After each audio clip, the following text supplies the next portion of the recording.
Hello everyone, welcome to the exciting world of physics. तो आज हम लोग डिस्कस करने वाले जेई एडवांस 2020 पेपर वन पर, राइट। तो आपको पता होगा कि इस बार फिजिक्स का पेपर जबरदस्त रहा है, ठीक ना। काफी बढ़िया पेपर पूछा गया और काफी अच्छे अच्छे क्वेश्चंस पूछे गए। यही कारण है कि इस बार मुझे लगता है कट ऑफ नीचे जाएगा और वही मतलब करीबन 30 से 32-33% यही रहना चाहिए, ठीक ना। तो बहरहाल चलिए इस क्वेश्चन पर डिस्कस करते हैं। ये पहला क्वेश्चन है, काफी शानदार क्वेश्चन है। इसमें कहा जा रहा है football of radius R is kept on hole of radius R यानी small R is less than R, यानी कि जो होल है, होल का रेडियस छोटा है और फुटबॉल का रेडियस बड़ा है। Made on a plank kept horizontally, one end of a plank is now lifted so that it gets tilted, making an angle theta from the horizontal as shown in the figure. The maximum value theta so that the football does not start rolling down the plank satisfies. बाकी ये relation आपको satisfy करना है। दरअसल हो क्या रहा है, एक प्लैंक है, ठीक ना, और इसमें होल रखा, होल किया हुआ, उसमें बॉल रखा हुआ। अब इसको जैसे जैसे हम थोड़ा सा इंक्लाइन करेंगे तो क्या होगा, वो बॉल रोल करना चाहेगा। जस्ट वो जब रोल करना शुरू करेगा तब आपको बताना है कि वो एंगल कौन सा होगा। यानी कि हम लोग इस प्लैंक को धीरे धीरे क्या कर रहे हैं, उठा रहे हैं, ठीक ना। तो अब आप देखो, इसको बहुत ही सिंपल वे में बना सकते हो, एकदम सिंपल, बहुत ही इजीएस्ट वे में आप इसको सॉल्व कर सकते हो। क्या करो कि ये सरफेस हमारा कांटेक्ट में और ये सरफेस कांटेक्ट में, तो नॉर्मल फोर्स से दिखला सकते हैं क्या, तो नॉर्मल फोर्स सेंटर को पास करते हुए निकल जाएगा, ठीक ना। ओके, तो ये N1 होगा और ये N2 होगा। जब ये टिल करने वाला होगा, ठीक ना, जस्ट टॉपलिंग स्टार्ट होने वाला होगा, तो उस वक्त ये जो N1 है ये कितना हो जाएगा, 0 हो जाएगा, ठीक ना। और ये N2 किसके बराबर हो जाएगा, तो ऑफकोर्स ये किसके बराबर हो जाएगा, mg के बराबर हो जाएगा। तो आपको थोड़ी सी यहाँ परेशानी हो रहेगी कि N2 mg के बराबर कैसे होगा, क्योंकि mg तो सीधा नीचे होना चाहिए, नहीं, वो शुरू में होगा। जब जब हम इंक्लाइन करना शुरू करेंगे तो वो धीरे धीरे धीरे धीरे mg शिफ्ट करेगा। अभी कैसे, इस पर मैं डिस्कस करने वाला हूँ, ठीक ना। तो चलो पहले क्वेश्चन को सॉल्व कर लेते हैं, ये यहीं से हो जाएगा। अब देखो तो इनके बीच का जो सेपरेशन है वो कितना है, 2r के बराबर है। और यहां से अगर हम लोग ये एंगल थीटा बोल दें, क्योंकि यही मैक्सिमम एंगल होगा, ये वाला थीटा, तो यहां से अगर आप 90 डाल दो तो ये 90 और ये 90 माइनस थीटा, उसके हिसाब से ये आपको थीटा मिल रहा है। मैं इसको बड़ा फिगर बना करके दिखला रहा हूं, ये ऐसा कुछ, ठीक ना। तो ये तो रेडियस है आर और ये स्मॉल आर है, ठीक ना, और ये थीटा है, ठीक ना। तो ये वैल्यू कितना हो गया, आर कॉस थीटा, और ये आर कितना हो गया, आर साइन थीटा। तो हमें यहां से मिल जाएगा आपका sine theta is equal to capital R by small R by capital R. कौन सा, option number A is the correct option, ठीक ना। बस सॉल्यूशन हो गया, मतलब within a second, hardly आप 10 से 15 सेकंड में इस क्वेश्चन को सॉल्व कर सकते थे। अब मैं थोड़ा सा इस पर और डिटेल चर्चा करना चाहूंगा। जैसे कि ये हमारे पास बॉल है, अब ये गड्ढा है, ठीक ना, वो इसमें प्लैंक में, ठीक ना, ये गड्ढा है। अब इस गड्ढे में बॉल है। अब जैसे जैसे हम इंक्लाइन करेंगे तो ये गिरना चाहेगा, तो पहले ये कांटेक्ट खत्म होगा, देख रहे हो, ये पहले कांटेक्ट खत्म होगा, जिसको मैं N1 बोल रहा था, वो खत्म होगा। उसके बाद पूरा पूरी इस पर आ जाएगा, अब यहां से चलना शुरू कर जाएगा, टॉपल स्टार्ट हो जाएगा। तो जस्ट टॉपलिंग से पहले की बात करनी है। तो mg अभी अभी ऐसा है तो mg सीधा नीचे, लेकिन मैं जैसे इसको इंक्लाइन करूंगा, देखो ये अब इधर चलना शुरू करेगा तो mg हमारा शिफ्ट करेगा, वही तो टॉर्क लाएगा, ठीक ना। तो यहां पर N1 तो 0 हो गया और N2 खुद mg इसी पर आ जाएगा। तो इसमें कोई भी टॉर्क नहीं आएगा, और इसके जस्ट बाद थोड़ा सा भी अगर हम एंगल को बढ़ाएंगे तो ये टॉपलिंग स्टार्ट हो जाएगा। समझ में आई बात। तो चलो इसको बहुत ही सिंपल वे में आप मैथमेटिक्स यूज करके जवाब दे सकते थे। नेक्स्ट क्वेश्चन की तरफ बढ़ते हैं। ये क्वेश्चन मैग्नेटिज्म से लिया गया है और इसमें रोटेशन का भी फ्लेवर है, ठीक ना, दोनों को मिक्स कर दिया है। आपको पता है कि आईआईटी जब तक दो तीन कॉन्सेप्ट को मिक्स नहीं करेगा तो इसको सुकून नहीं मिलता है, राइट। तो ये भी अच्छा क्वेश्चन है। थोड़ा सा यहाँ पर कंफ्यूजन भी क्रिएट कर दिया है। चलिए इसको देखते हैं। इसमें कहा जा रहा है a light disc made of aluminium non magnetic material is kept horizontally and is free to rotate about its axis shown in the figure. मतलब ये जो डिस्क है ना, ये फ्री टू रोटेट है, मतलब इजी वे में ये रोटेट कर जाएगा। ये हमारा एक्सिस है और ये यहाँ से पास किया हुआ है, ठीक ना। मतलब आप जस्ट ऐसे समझो कि ये हमारे पास ये डायरी जो है ये डिस्क है और ये यहाँ से ऐसा कुछ रोटेट कर सकता है, ठीक ना। अब क्या गया है, एक इसको इसके एक्सिस से बाहर, मतलब एक्सिस पर मैग्नेट को नहीं रखा है, एक स्ट्रॉन्ग मैग्नेट को यहाँ पर रखा जाएगा। कहा जा रहा है strong magnet is held vertically at a point above the disc away from the axis the revolving on revolving the magnet about the axis of the disc will, अब चार ऑप्शन दिया गया, और rotate in the direction opposite to the direction of magnet's motion, rotate in the same direction as the direction of the magnet's motion, not rotate and its temperature will remain unchanged, not rotate but its temperature will slowly rises. देखो हो क्या रहा है, common sense से भी इसका जवाब दे सकते हो, डेफिनेटली ये रोटेट करेगा। क्यों रोटेट करेगा? तो मतलब अगर रोटेट करेगा तो ये ऑप्शन तो गया, ठीक ना, और नहीं रोटेट करने वाला ये दोनों ऑप्शन है, इसका मतलब बी करेक्ट होगा पक्का। अब देखो कैसे, दरअसल हो क्या रहा है इन दोनों पर अभी और हम लोग डिस्कस करेंगे। दरअसल हो क्या रहा है कि जैसे हमने मैग्नेट को लाया तो यहां पर क्या होगा, मैग्नेटिक फ्लक्स आएगा, ठीक ना, और मैग्नेटिक फ्लक्स जब एक बार आ जाएगा, ठीक ना, तो लेंज लॉ कहेगा कि आप इसको बदले नहीं, वो चेंज को अपोज करेगा। इस मतलब जैसे वहां पर मैग्नेटिक फ्लक्स चेंज होगा या मैग्नेटिक फ्लक्स आने की वजह से ईएमएफ इंड्यूस्ड हो जाएगा, ठीक ना, तो वो चाहेगा नहीं कि बदले, तो जैसे जैसे आप इसको रोटेट कराओगे तो वो भी साथ साथ चलना शुरू कर देगा। समझ में आई बात? अब तो एक चीज तो पता चल गया कि ये उसके साथ रोटेट करेगा। अब दूसरा पॉइंट ये है कि इसमें जो टेम्परेचर के बारे में बात की गई, इसका क्या मतलब हुआ? तो देखो तो कि यहां पर जो ईएमएफ आएगा, इस ईएमएफ के वजह से यहां पर एडी करंट डेवलप होगा, उस करंट के वजह से टेम्परेचर धीरे धीरे क्या होगा, राइज करना शुरू कर देगा, ठीक ना, तो यानी टेम्परेचर बढ़ेगा। लेकिन यहां पर कह दिया कि वो रोटेट नहीं करेगा। अगर ये कहा जाता है rotate in the same direction, ठीक ना, और कहा जाता है but its temperature will also increases, तो ये सही रहता, ये भी ऑप्शन सही हो जाता, बट इसमें थोड़ा सा ट्विस्ट कर दिया है, तो इसको आपको ध्यान में रखना है। लेकिन इसका सेकंड पार्ट सही है, डी का। तो करेक्ट ऑप्शन कौन हो गया? B is the correct option. चलिए नेक्स्ट क्वेश्चन की तरफ बढ़ते हैं। मतलब इस क्वेश्चन को विद इन अ सेकंड आप बना सकते थे, थोड़ा सा भी अगर कॉमन सेंस आप लगाओगे तो जवाब दे सकते थे। चलिए नेक्स्ट क्वेश्चन की तरफ बढ़ते हैं। इसमें कहा जा रहा है small roller of diameter 20 centimetre has an axle of diameter 10 centimetre. मतलब रोलर आप समझ रहे हो ना कि उसमें एक कुछ धूरा टाइप का लगा हुआ है, ठीक ना, ऐसा कुछ लगा हुआ है, और उसका जो रेडियस है वो कुछ एक का आर दिया हुआ है, 1 सेकेंड, एक का स्मॉल आर दिया हुआ है तो दूसरे का कैपिटल आर, कुछ ऐसा दिया हुआ है, ठीक ना।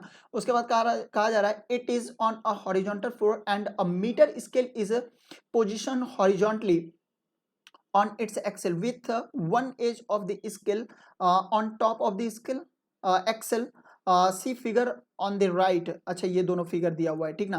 कहा जा रहा है the scale is now pushed slowly on the axle so that it move without slipping on the axle, ठीक है ना, and the roller starts rolling without slipping, मतलब प्योर रोलिंग का केस है, ठीक ना। After the roller has moved कितना 50 centimetre the position of the scale will look like, मतलब ये चार ऑप्शन में से कौन सा किसके जैसा दिखेगा? देखो यार एक बात बताते हैं, प्योर रोलिंग का केस हो रहा है, तो प्योर रोलिंग का केस हो रहा है तो ये तो हॉरिजॉन्टल प्लेन पर रखा हुआ है, मतलब ग्राउंड पर रखा हुआ है, ठीक ना, तो ये वाला पोजीशन रेस्ट में है, और इसका जो सेंटर ऑफ मास है वो मूव कर रहा है कितने से, वी से, सपोज दैट, तो ये वाला जो टॉप मोस्ट पोजीशन है वो कितने से मूव करेगा, 2v से डेफिनेटली। अच्छा इसका जो मिड पॉइंट है इन बिटवीन वो कितने से मूव करेगा, 1.5v से। समझ में आई बात या नहीं? और उसी पॉइंट पर स्केल रखा हुआ है, जैसे कि मैं यहां पर दिखलाना चाहूंगा, ये बॉल हो गया ना, तो यहां पर स्केल रखा हुआ है, ये स्केल है, ठीक ना, और ये स्केल को ऐसे रखा गया। अब इसको जैसे हम मूव कराना शुरू करेंगे तो ये इसके ऊपर भी चलेगा, और ये कितना चलेगा यही आपसे पूछा गया है। समझ में आई बात? और ये जो चलता है कितना चलता है, 50 सेंटीमीटर, तब बताना है कि स्केल उसके ऊपर कितना चल जाएगा। तो एक चीज तो तय है, क्योंकि स्पीड इसकी कुछ ज्यादा है, कितना है 1.5v, मतलब 50 से ज्यादा चलेगा, ये डेफिनेटली ये तय है, 50 से ज्यादा होगा। कॉमन सेंस से भी आप जवाब दे सकते हो, इसका मतलब ये होगा कि ये नहीं हो सकता, ये भी नहीं हो सकता। अब इन दोनों में से कोई एक जवाब होगा, तो मतलब 100 भी नहीं होना चाहिए, तो मतलब 75 की तरफ जा रहा है, लेकिन एग्जैक्टली कितना होगा वो निकाल लेते हैं, मतलब तुक्का भी मार सकते हो आप, ठीक ना। तो चलो इसको हम लोग सॉल्व कर लेते हैं। तो अच्छा ये जो 50 सेंटीमीटर आगे बढ़ेगा, तब आपसे पूछा गया कि इस पर जो स्केल रखा हुआ वो कितना चलेगा, तो क्या हम इसका टाइम निकाल सकते हैं, और उतने ही टाइम में ये भी आगे बढ़ेगा, यानी इसके डिस्टेंस को निकालने के लिए हम लोग क्या लिखेंगे, S is equal to V T, और वी हमारा कितना है 1.5v, 1.5v इंटू टी, यानी टी हमें चाहिए, और वो टी हम यहाँ से निकाल लेंगे क्योंकि दोनों सेम टाइम में आगे बढ़ेगा। तो यहाँ भी एस इजिकल टू क्या लगाओगे, वी टी, यानी टी इजिकल टू क्या, एस कितना कितना है 50 ना, हाँ 50 सेंटीमीटर डिवाइडेड बाय वी, इतना कुछ आ गया। इस टाइम को यहाँ पर पुट करिए तो पुट करेंगे तो 1.5v इंटू टी कितना आ रहा है 50 सेंटीमीटर डिवाइडेड बाय वी, ये आपका 50 है, ध्यान रखना है 50 है। तो यहाँ से v से v कट जाएगा, और 15 पचे 75 होता है क्या, 75 सेंटीमीटर। तो कौन सा, B is the correct option, यानी कि हम लोग जो कॉमन सेंस लगा रहे थे वो भी सही था। कौन सा ऑप्शन है, 20 ये 75 सेंटीमीटर, ऑब्वियस सी बात है 100 तो होगा नहीं, ठीक ना। हाँ 100 हो सकता है कब, जब वो एकदम टॉप पर रहेगा, यहाँ पर रखते, इस पॉइंट पर रखते तब कितना होता है 100। चलिए ये भी अच्छा क्वेश्चन था, और थोड़ा सा अगर दिमाग लगाते तो ये इजी वे में आप इसको बना सकते थे। चलिए नेक्स्ट क्वेश्चन की तरफ बढ़ते हैं। नेक्स्ट क्वेश्चन मैग्नेटिज्म से लिया गया, हालांकि सिर्फ मैग्नेटिज्म कहना सही नहीं होगा कि इसमें कई चीजें मिक्स है, ठीक ना। तो चलिए देखते हैं, कहा जा रहा है कि circular coil of radius R and N turns has negligible resistance, मतलब इसमें एन नंबर ऑफ टर्न्स दिया हुआ है और इसमें जो रेजिस्टेंस है वो कितना है, 0 है, नेग्लिजिबल है, almost 0, as shown in the figure. Its two end are connected to two wires and it is hanging by those wires with its plane being vertical, right? The wires are connected to a capacitor charge q through a switch, ये switch S रखा हुआ है, ठीक ना, और ये इस पर सपोज करो ये प्लस q है और इस पर माइनस q है। The coil is in horizontal uniform magnetic field B naught parallel to the plane of the coil, मतलब प्लेन के पैरेलल मैग्नेटिक फील्ड है। आगे क्या कहा जा रहा है, कहाँ चले गए, हाँ, when the switch is closed, जब स्विच को क्या किया जाता है, क्लोज किया जाता है, the capacitor gets discharged through the coil in a very short time, obvious सी बात है, by the time the capacitor is discharged fully, magnitude of the angular momentum gained by the coil will be, question में देख रहे हो कहां से कहां पहुंच गए, तो इसमें कहा जा रहा है कि एंगुलर मोमेंटम कितना गेन करेगा। सवाल उठता है कि एंगुलर मोमेंटम होता क्या है, दूसरी बात वो आएगा क्यों। तो पहले हम लोग ये जानते हैं कि एंगुलर मोमेंटम क्या होता है, मतलब ना यहाँ पर एक इंपल्स आएगा, एंगुलर इंपल्स आएगा, और यहां से हम लोग लिख सकते हैं कि delta L is equal to कितना, टाउ डेल्टा टी। यही छोटे छोटे से टाइम इंटरवल में इसमें मतलब ये थोड़ा सा एक झटका टाइप का आएगा, ठीक ना, वही चीज हमें फाइंड आउट करना है।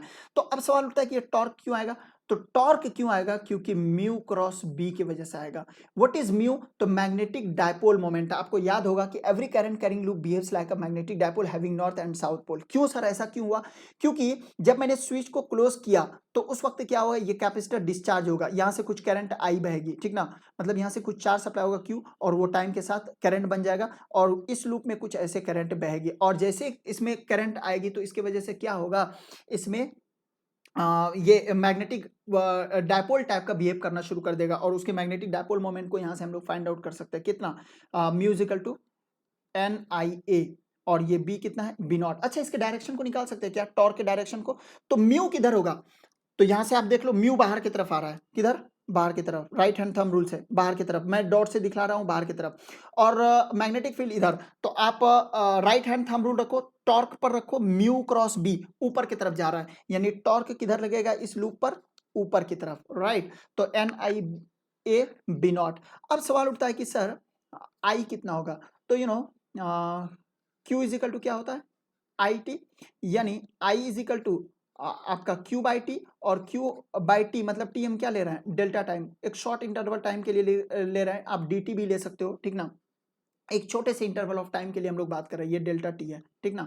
अब इसको यहाँ पर पुट कर दो, तो हम n क्या होता है, नंबर ऑफ टर्न्स, I क्या है, Q upon delta t, A क्या होता है, पाई आर स्क्वायर, है ना, area of the loop, and क्या, B naught into delta t, ये डेल्टा टी भी है ना साथ में, डेल्टा टी हम इसकी बात कर रहे हैं, तो डेल्टा टी से डेल्टा टी कैंसिल आउट हो जाएगा, क्या बचेगा, N Q pi are square B naught, इतना हमारा मैग्नेटिक ये क्या बोलते हो, एंगुलर मोमेंटम इसमें आएगा।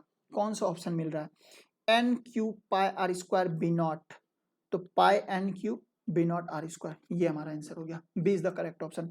तो इसमें क्या क्या था, मैग्नेट था, EMI था, है ना, कैपेसिटर भी आ गया, यानी इलेक्ट्रोस्टैटिक भी इंट्रोड्यूस हो गया, और फिर आपका टॉर्क भी आ गया, यानी कि रोटेशन भी आ गया। तो इतने सारे चैप्टर को मिला करके एक क्वेश्चन बनाया, काफी अच्छा क्वेश्चन है, ठीक है।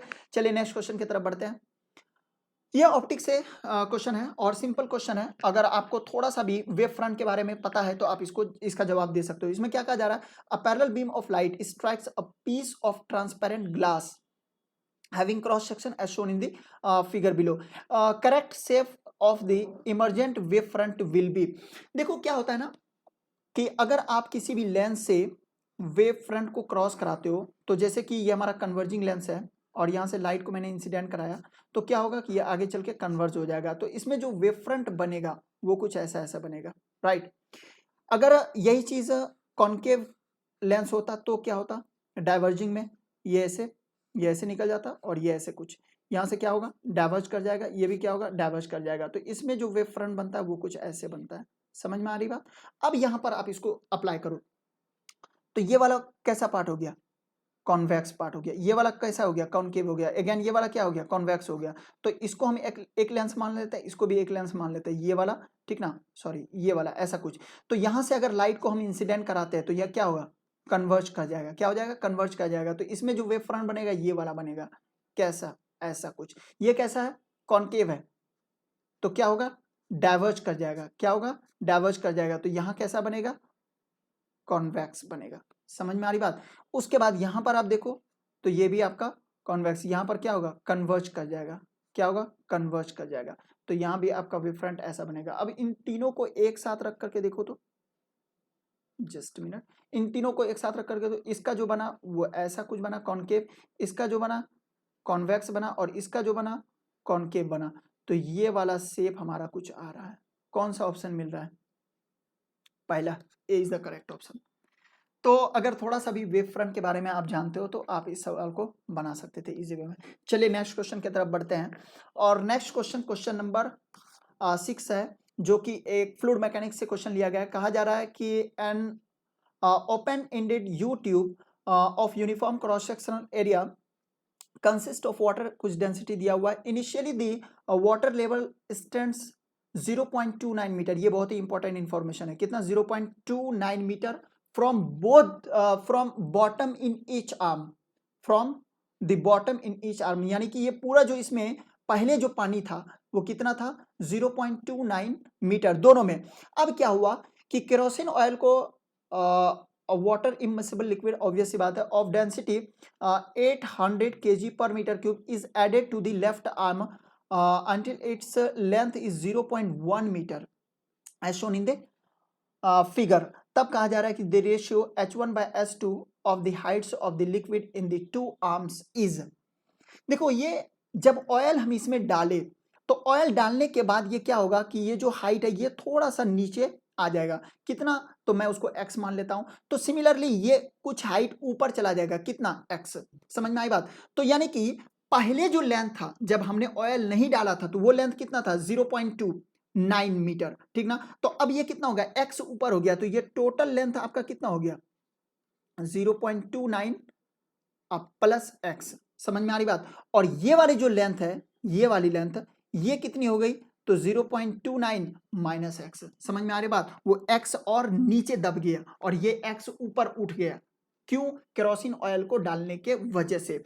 नाउ तो इस क्वेश्चन को सॉल्व करने का सबसे बेस्ट तरीका क्या है कि आप बॉटम पर पॉइंट पर आ जाओ और सेम लेवल पर प्रेशर सेम होता है। तो मैं इसको P1 कह रहा हूं और इसको P2 कह रहा हूं, ठीक ना। तो you know P is equal to क्या होता है, P naught plus H rho जी। तो पी नॉट क्या है, एटमॉस्फेरिक प्रेशर। तो एटमॉस्फेरिक प्रेशर यहाँ भी पी नॉट होगा और यहाँ भी पी नॉट होगा। तो ये ऐसे भी कट ही जाएगा।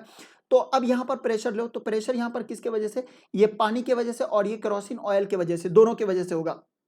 तो हम क्या लिखेंगे कि P is equal to H rho जी। तो एच किसका, height of the kerosene oil कितना है, 0.1। डेंसिटी उसकी कितनी है, 800। जी तो ऐसे भी कट जाएगा, चलो फिर भी लिख देता हूं 10। अब प्लस फिर एच रो जी, किसके लिए, वाटर के लिए। तो अभी एच कितना है, इतना है, कितना है, 0.29 माइनस एक्स, ये एच हो गया, इनटू हाइट कितना है 1000, राइट। और जी कितना 10 बराबर। अब इधर का एच रो जी, इधर वाला मैं अलग कलर से दिखला रहा हूं, इसकी मैं बात कर रहा हूं, ये वाला है ना, ये वाला हाइट। तो ये वाला हाइट कितना है, तो आपका होगा सर 0.29 प्लस एक्स, एच हो गया, रो कितना, पानी है तो 1000, एंड जी कितना 10। तो कुछ कटेगा 10 10 10, ऐसे भी पहले भी इसको काट सकते थे। अब मल्टीप्लाई कर दो तो ये आ जाएगा 80 प्लस 290 माइनस 1000 एक्स बराबर, इधर कितना हो जाएगा 290 प्लस 1000 कितना एक्स। मल्टीप्लाई करने के बाद अब देखो तो क्या क्या हो रहा है।